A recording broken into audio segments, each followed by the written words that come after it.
Okay, class. Now what we're going to do is, I've changed my settings for the third time today, so I'm kind of experimenting with different settings in my webcam.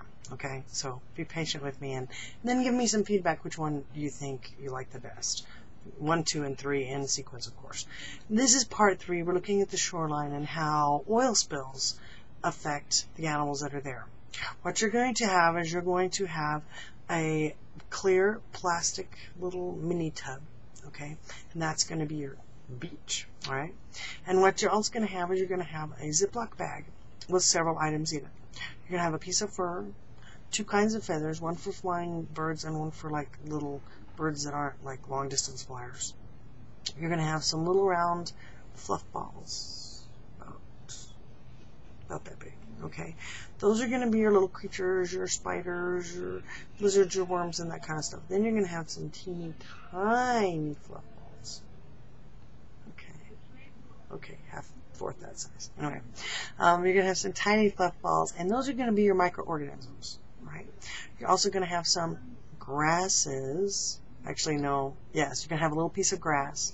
You're going to have a little piece of what we're pretending is a fish skin, and then scales, actually, sorry.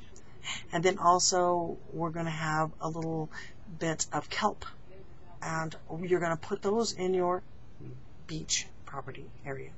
And then we're going to impact them with just regular motor oil, right? So you're going to look at everything before it's affected, and you're going to sketch it and draw it, and you'll have a pattern that you can do those.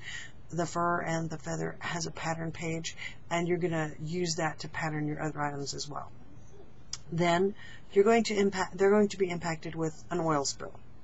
Now remember, just 1 quart of oil impacts 2 acres of beach. Okay, so we're not going to need much oil to really impact your animals and your plants. Okay, so then you're going to take up sketching after it's impacted with oil. Right? That's the second thing. The third thing you're going to do is you're going to look at all your items, and you're going to try to clean them with detergent. Now, each lab station has some liquid soap for dishes, and that's what you're going to use. You're going to clean them with that soap, okay? Then you're going to sketch what they look like after you clean them with soap.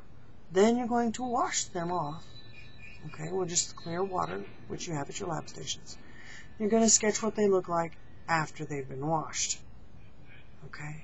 Then what you're going to do is we're going to be able to lay them out and dry them, and you'll have a weekend or a 2-day spread between when they've been impacted by oil, when you've washed them with detergent, when you've rinsed them clean, and when you've let them dry. And we'll see if there's any effects. And this is when we've been able to impact them immediately after the oil spill. Now, how often is there a cleanup crew on the site immediately after an oil spill? Just think about the Exxon Valdez, and you guys can research it because you've got your laptops.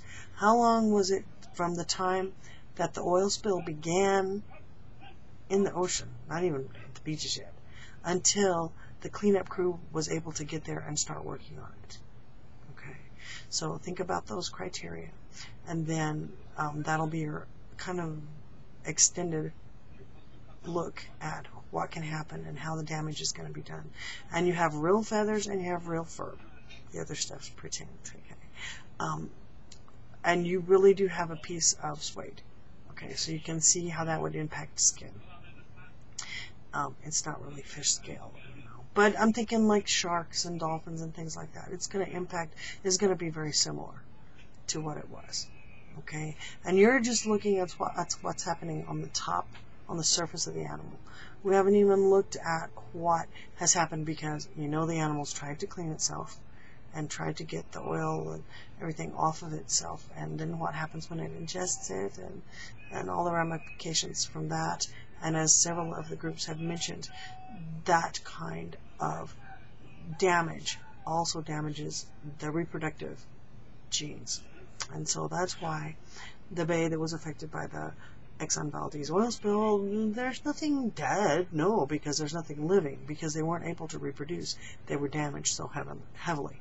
So I'm hoping you can really see a big change in this one. And I know it could be a little messy, so make sure you use your lab coats before you even start, and make sure you have everything set and ready, and stop at each phase and do your sketches. Because if you don't, it's not going to be as appropriate as it will if you did the whole thing and then went back and sketched everything. So don't do that, okay? And let me check at each stage so I can see how you're doing, okay? And that's the next step. Thank you.